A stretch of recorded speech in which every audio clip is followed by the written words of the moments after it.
Hello and welcome to today's broadcast. I'm your host, Davina, and we're talking about Cassidy Hutchinson and we're wishing her Merry Christmas because in a world full of criminality and covert and overt pressure on her to lie to protect Trump and his allies from legal consequences from their behavior in trying to overthrow democracy in the United States at the cost of people's lives, at the cost of innocent people's reputations, at the cost of the mental health, I imagine, of a lot of Capitol police officers, because we've certainly seen some of them take their own lives directly after, within the days following that January the 6th mob attack on the Capitol. So one imagines that that's the tip of the iceberg.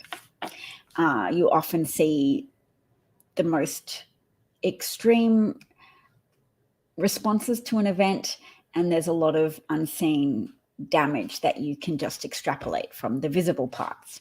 So thank you, Cassidy Hutchinson. Her actions have probably caused her to attract a lot of negative attention from the more fervently deluded or capricious, not capricious, the most fervently deluded or the most Machiavellian parts of Trump world. They inhabit their own world. They definitely try to impose minoritarian rule on the rest of us. We've had some success in resisting so far. The resistance continues.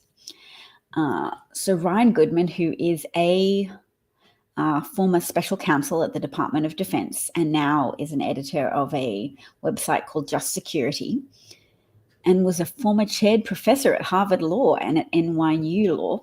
So that's some good lawyery criteria on his resume. He has included an extract from the January the 6th committee hearing transcripts that they've released yesterday. People have been reading through those transcripts and commenting, so he's included an extract. He says it's essentially Exhibit 1 for the trial of Mark Meadows for witness tampering. With this kind of criminal exposure, it's easy to imagine that Mark Meadows has flipped and is cooperating with the Justice Department. So the message was conveyed by his then current spokesperson to Cassidy Hutchinson. All right, so Ben called me the night before my second interview, Cassidy said. And it wasn't a long conversation. This part especially wasn't long. He had let in, we were just sort of talking about random things, like I kind of had suspicions for why he was calling me. And there was a moment where I almost didn't answer. And then curiosity got the best of me, so I answered. And he just started talking like random things, like on Twitter and whatever the Biden administration was doing at the time. And he was like, hey, by the way, Mark said you have your deposition tomorrow. Mark told me you have your deposition tomorrow. Like, how do you feel about it? He was like, who is your lawyer? And I was like, Stefan is my lawyer. He was like, oh, Stefan, he's a really great guy. I know him. I'm like, do you know him, Ben? I don't know if you know him. And he was like, yeah, he's really nice. Like, we met once. Seems like a good guy. Like, I'm not too nervous for tomorrow. And he was like, all right, good. And he said, yeah, there's nothing to be nervous about. Like, mine was pretty easy. He was like, I just said, I don't recall a lot. And he said generally like, we're going to be fine. Like, they're not going to come after us for anything. And I was like, all right, cool. Yeah. And he said something to the effect of, well, Mark wants me to let you know that he knows you're loyal and he knows you'll do the right thing tomorrow and that you're going to protect him and the boss. You know, he knows that we're all on the same team and we're all a family. Do well. Let me know how it goes. So super dupery mobby, super dupery criminals trying to pressure each other and evoke loyalty. We're a family. He knows you're loyal. You'll do the right thing. These people, not Cassidy Hutchinson, because at least she was truthful about what Trump did. She didn't want to take the hit and go to jail. She didn't want to have that criminal exposure for lying under oath. But the people saying, oh, we know you'll be loyal. Don't worry, you're not going to be any trouble anyway. Like, they're not going to come after you, is a way of scaffolding permission to lie to the January 6th committee hearing. It's a way to persuade a young woman to lie under oath. You'll be fine. They're not going to come after you or me for anything. And the boss knows you'll be loyal. Mark just wanted me to let you know. What I did, I just said, I don't recall. Nobody can prove that in your brain you didn't have a blackout and just forget entirely the events preceding January the 6th or the events on that day. You don't have to remember, Cassidy, that Trump said, take away the magnemometers, take away the mags, let my people in. They don't want to hurt me. Because if you remember, that was one of the most gripping parts of Cassidy Hutchinson's testimony, was her testimony that Trump didn't want Secret Service to be frisking people, searching for weapons for people attending that rally on the ellipse that day. He was fine with them bringing in weapons, and Cassidy Hutchinson's quoted him saying, they're not here to hurt me. He was fine with them hurting other people. He didn't mind them having weapons because he knew that was in furtherance of his aim to have a violent mob attack the Capitol, intimidate lawmakers into obstructing certification of Joe Biden's victory. He was a key element that mob was a key element of Donald Trump's plan that had a variety of prongs to it. Use pseudo-legal strategies to try and evoke an obscure part of the Constitution that says if there's no clear winner, then throw the vote back to the House of Representatives, and only one representative from each state shall then vote to determine the president, which would have resulted in a Republican victory, because if you just take one representative from each state, then there would have been a slight Republican majority in the House that would have been able to deliver Trump a victory which would have been a reversal of the whole actual election process of millions and millions and millions of Americans casting their vote. 81 million casting their vote for Joe Biden in a variety of states, giving Biden his 302 electoral college victory relative to Trump's 234 electoral college points in this whole somewhat archaic electoral college points system, which was designed to enhance the political potency of rural conservative voters in a carryover of the desire to be conciliatory, to assuage the fears of slave owners that they would be outvoted by more population-dense, more industrialized northern voters who would vote for the abolition of slavery. That's the carryover legacy of the electoral college system. It's an archaic slavery preservation mechanism, and it still kind of works.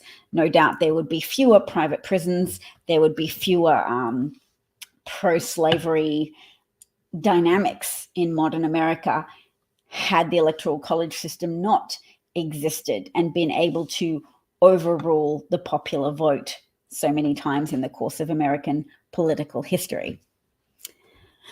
But there we go. We learn to be more prepared for what happens politically when we lose our naivety about the origin story of the electoral college system and of so many dynamics in American politics. Cassidy Hutchinson's QAnon aunt and uncle thought about refinancing their house so that she didn't have to go back to Trump World to pay her legal bills. And she begged her Trump-supporting biological father for help. Oh my gosh. She said, and this is a transcript of her testimony, but that was always a thought in the back of my mind, and I was scared. Even in the days, like as I had been speaking with Eric and Susie Wiles and David Safavian, I can never say his last name, and I was communicating with my aunt and uncle, who I had not spoken with in years because they are QAnon fans, but they were looking to refinancing their house to free up money so I would not have to go back to Trump world, like they understood why I didn't want to.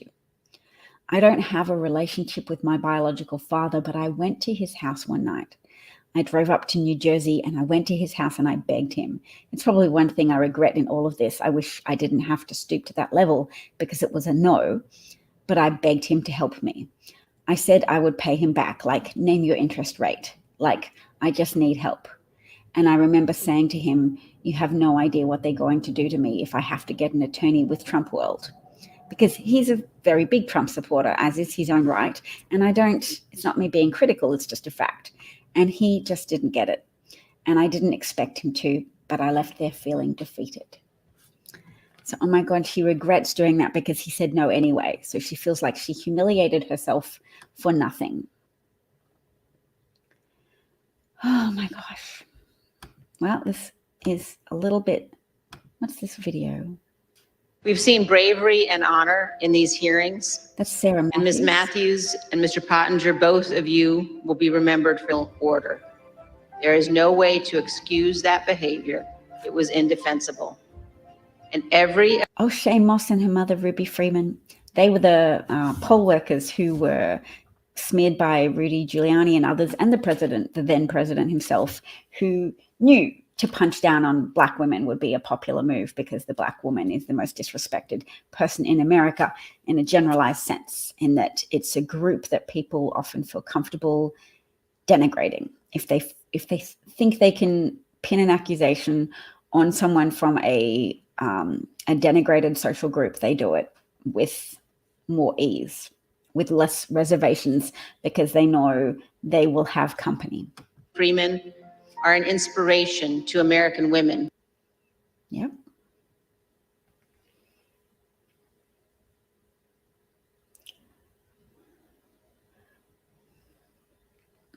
Oh, it's all stuck loading. But, yeah. All right, well, that's all from me for today. I hope you have enjoyed the broadcast, the little bit of live reading of Cassidy Hutchinson's testimony. I will close with one further remark from Cassidy, that transcript that shows her Trump world lawyer, Passantino, urged her not to say everything she knew of Trump limo incident. They want there to be something. They don't know that there is something. We're not going to give them anything. That is an exhortation to lie to the committee. That is an exhortation to lie to a congressional committee of our government that exists to prevent coups, to prevent chaos and anarchy, and to work in the interests of our collective good. And you're not supposed to lie to them. There are rules, there are traditions, there's supposed to be laws that are enforced to uphold this standard, that you tell the truth, that you assist with an investigation to find out the truth of the matter, of any given matter.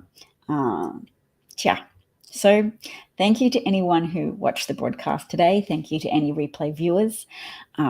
Happy Christmas, Cassidy Hutchinson. I hope you have found a safe place and that you have found a community that supports you, and that the good comes to outweigh the bad in your honorable actions in choosing the truth. Choosing to believe that the self-preservation of telling the truth would work out for you better in the long term than the immediate gratification of catering to the demands and the insinuations and the pressure from those in Trump world, including your own initial lawyer who was part of Trump world, Stefan Passantino, who is likely going to lose his law license if justice prevails, because as a lawyer, it's highly illegal to instruct your client to lie. So take care. Happy Hannukah to all those who celebrate. I'm celebrating Hannukah more intently this year as part of a group solidarity response because of the external attacks from people like Kanye West, and then the implicit support offered to Kanye West by the former president, Donald Trump, and by Elon Musk and the Republican Party, all of whom have promoted Kanye West in various ways, but have also withdrawn their support to a degree after he started to very openly and nakedly and fulsomely praise Hitler. So what a crazy year it's been.